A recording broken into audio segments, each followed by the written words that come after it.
समस्त दोषों का नाश, समूल काम का नाश,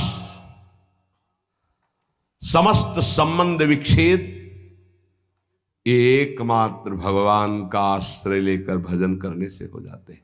घबराना नहीं।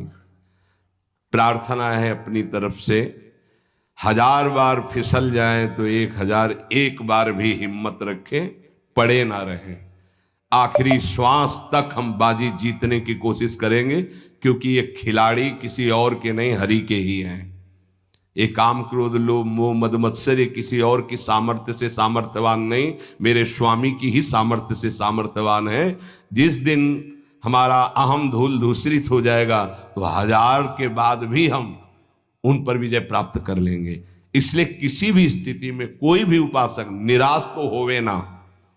प्रशंसनीय वो है जो इस समय विकार से लड़ रहा है, हर विकार को रौंद रहा है और अपने हृदय की मलिनता को सामने रख रहा है।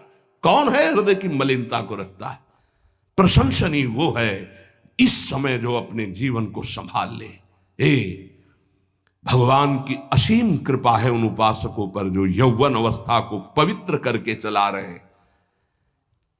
सातरति सातरति सा लोकांतारति। आप प्रभु के लिए इतनी जलन सह रहे ना, वो बहुत कृपाल है, वो देख रहे, एक एक सेकंड का हिसाब होगा।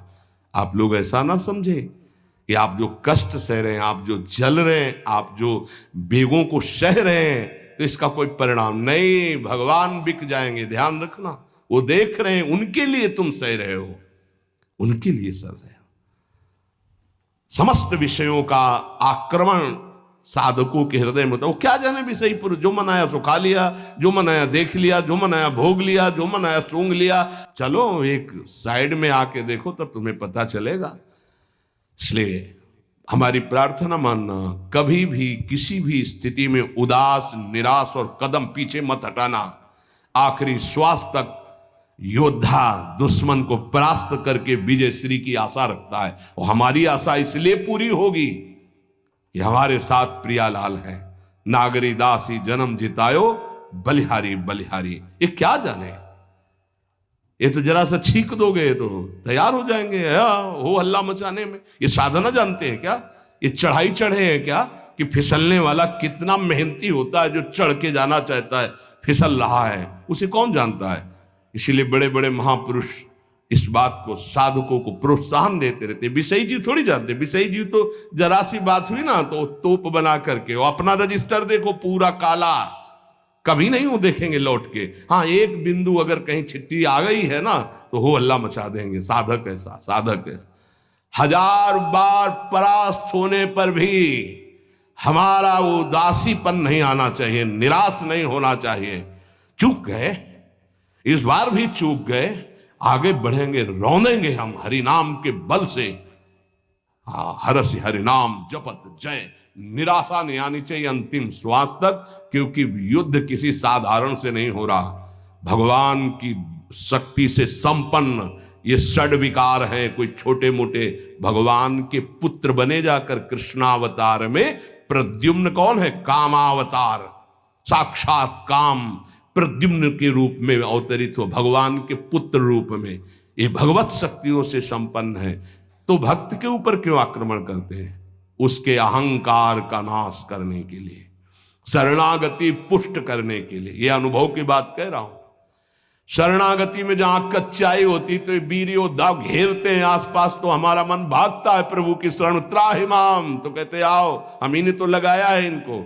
नहीं, हम ना लगाते तो तुम अहंकार से फैल जाते। आओ, सच्ची कह रहे हैं, ये काम क्रोध लोभ हमारे बड़े सहायक हुए। जब जब ये तीर कमान संधान किए तो भाग पड़े अपने लोग, हरीश शरणम, क्योंकि दूसरा रास्ता ही नहीं है। तो प्रणाम है इनको कि इन्होंने भगवान की शरणागति पुष्ट की, इन्होंने भगवान का आश्रय दिलाया। अगर ये जलाते नहीं तो इधर आना ही नहीं होता।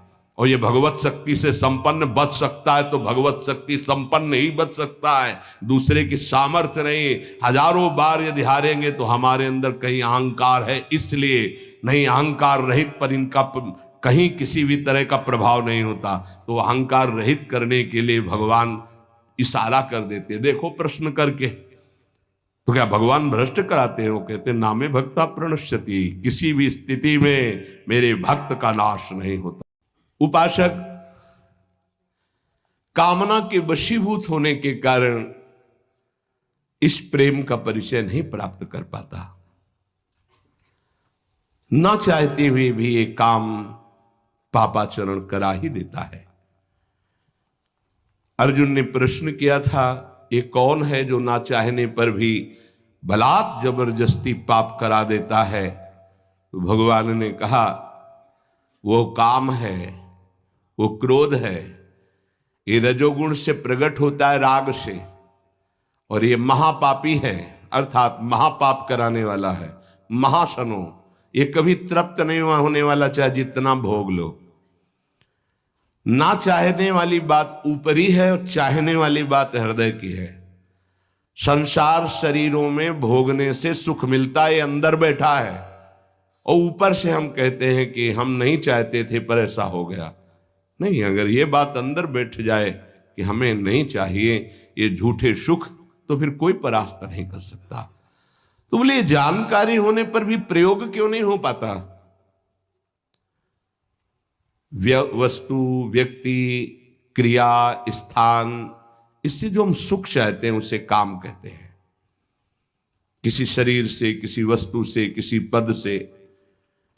इस काम में शब्द तो एक है पर इसके दोष अनंत हैं। शब्द है काम, और अनंत पापाचरण कराने की इसमें सामर्थ्य है। काम में इसमें अनंत विकार भरे हुए हैं। जब तक मनुष्य के भीतर ये बात बनी रहती है कि शरीर भोग से, वस्तु भोग से, पद भोग से हम सुखी हो जाएंगे, तो ये काम पाप ही कराता रहता है। निर्दोष, निर्विकार, निष्पाप होने के लिए इस काम का मर्दन करना आवश्यक है। सहने से ये नष्ट हो जाते हैं। शास्त्र निषिद्ध कर्म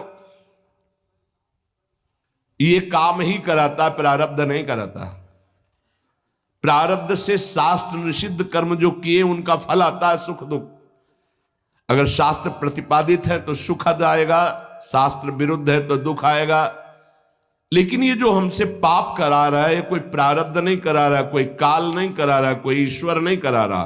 काले कर्मे ईश्वरे मिथ्या दोष लगाए, ये हमारी चाहत करा रही, अंदर बैठी है। शरीर के भोगों से सुख मिलता है, ये अंदर घुस के बैठ गया है, और यही हमसे पाप करा रहा है।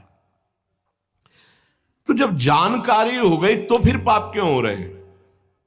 जब जानकारी हो गई कि ये काम पाप करा रहा है, तो हम इस जानकारी का प्रयोग क्यों नहीं कर पा रहे हैं? तो बोले धूमे नाव्रियते वह्निर यथा दर्शो मलेन च यथोल्बेनावृतो गर्भस् तथा तेने दमावृतम। ये ज्ञान ढक गया है हमारा, जो ढका हुआ ज्ञान, ये प्रकाशित, ये काम में नहीं आएगा। जैसे 3 उदाहरण दिए। भगवान कह रहे धुएं से अग्नि ढक गई,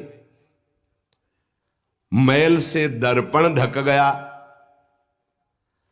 और झिल्ली से गर्भ ढक गया।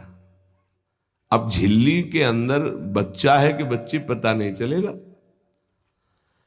दर्पण है, हम काले हैं कि गोरे हैं पता नहीं चलेगा, क्योंकि मैल से धुआं होने के कारण पता नहीं चलेगा कि अग्नि है। पर बहुत जल्दी उसमें अग्नि प्रकाशित की जा सकती, फूंक मारो अग्नि पैदा हो जाएगी। भगवान ने 3 उदाहरण दिए। उपासक में ये 3 तरह से ज्ञान ढक जाता है, तब काम अपना प्रभाव दिखाता है। 3 इसकी स्थितियां हैं। जैसे धुएं से अग्नि ढकी रहती है, ऐसे ही काम विवेक को, ज्ञान को ढक देता है। बुद्धि में निर्णय निकल रहा है कि ये तो गलत है, नहीं करना चाहिए। सात्विक, राजसिक, तामसिक, ये बुद्धि की 3 प्रवृत्तियां हैं, 3 गुणों के अनुसार। कर्तव्य अकर्तव्य का ठीक ठीक निर्णय करने में समर्थ है सात्विक बुद्धि। राजसिक बुद्धि ठीक निर्णय नहीं कर पाती, असमर्थ होती है कर्तव्य का, और तामसिक उल्टा ही निर्णय करती है। ठीक निर्णय करने की सामर्थ्य सात्विक बुद्धि में है। अब जेव ही भोग इच्छा प्रकट हुई, धुआं पैदा हो गया, भोगूं कि ना भोगूं, पाप तो नहीं बन जाएगा। धुआं है, इसका मतलब अग्नि है, ज्ञान है उसके अंदर। अब अगर उस समय उसको सत्संग मिल जाए, कोई संत की बात चलने लगे, उसका चिंतन वो रोक पावे, तो मानो फूंक मारना है। जैसे धुआं उठ रहा है, 1 2 3 फूंक मारो, आग लग गई, प्रज्वलित हो गया, बच गया। ये पहला बहुत सरल है, बच जाना काम से। धुआं हो जाने पर दिखाई नहीं देता क्या है, क्या ठीक है क्या नहीं ठीक है, पर फूंक मारो तो आग उठी, धुआं खत्म हुआ। ये ज्ञान हो रहा है, बीच बीच में जलन हो रही कि भोगूं कि ना भोगूं, अच्छा है कि नहीं अच्छा है, कहीं पाप तो नहीं हो जाएगा, कहीं गलती तो नहीं हो जाएगी, पर वो धुआं है, नहीं भोग लेते हैं, अवसर मिला है, समय मिला है, भोग ले। ये उस समय उसको चाहिए, तत्काल कोई सहयोगी चाहिए विवेक का। परमार्थिक मार्ग में धुआं पैदा कर देगी। साधक अगर सावधान हुआ तो तत्काल प्रयासरत हो जाता है इस धुएं को हटाने के लिए। फूंक मारने का मतलब कीर्तन शुरू हो गया, वो सत्संग शुरू हो गया, किसी संत के पास तत्काल बैठ गया, उसकी वाणी सुनने लगा, वो धुआं खत्म हुआ। फूंक लगी, आग जली, धुआं खत्म, ठीक निर्णय होगा। नहीं नहीं, ऐसा नहीं करना। उत्पत्ति विनाशशील जड़ वस्तुओं में प्रियता, महत्ता, सुंदरता, सुखद रूपता, ये काम पहले पैदा करता है। ये सत्य है, इसमें सुख मिलेगा, इसमें बहुत सुख मिलेगा। अब ये धुआं बढ़ता चला जा रहा है, कैसे सुख मिलेगा? लाखों लोग भोग रहे हैं, कैसे सुख? कैसे तुम मुझे बावरा बना सकते हो? नहीं नहीं, गलत है। ये है धुआं को हटाना, फूंकना। अरे अन्य शरीरों की अपेक्षा मनुष्य शरीर सर्वश्रेष्ठ है, इसमें विवेक है, हम कैसे ऐसा पशुवत आचरण कर सकते हैं? नहीं, अरे मन नहीं, तेरी सलाह नहीं। और वो फूंक रहा है, आग पैदा कर रहा है, ज्ञानाग्नि पैदा कर रहा है। पर बहुत प्रवीण साधक नहीं, उससे प्रवीण मन है, वो सुख को सुख मानकर भोगने की लालसा प्रबल होने के कारण वो धुआं नहीं हटा पा रहा, वो उसी में और राग कर रहा है। प्रथम अवस्था में हटा लिया तो हटा लिया, नहीं दूसरी अवस्था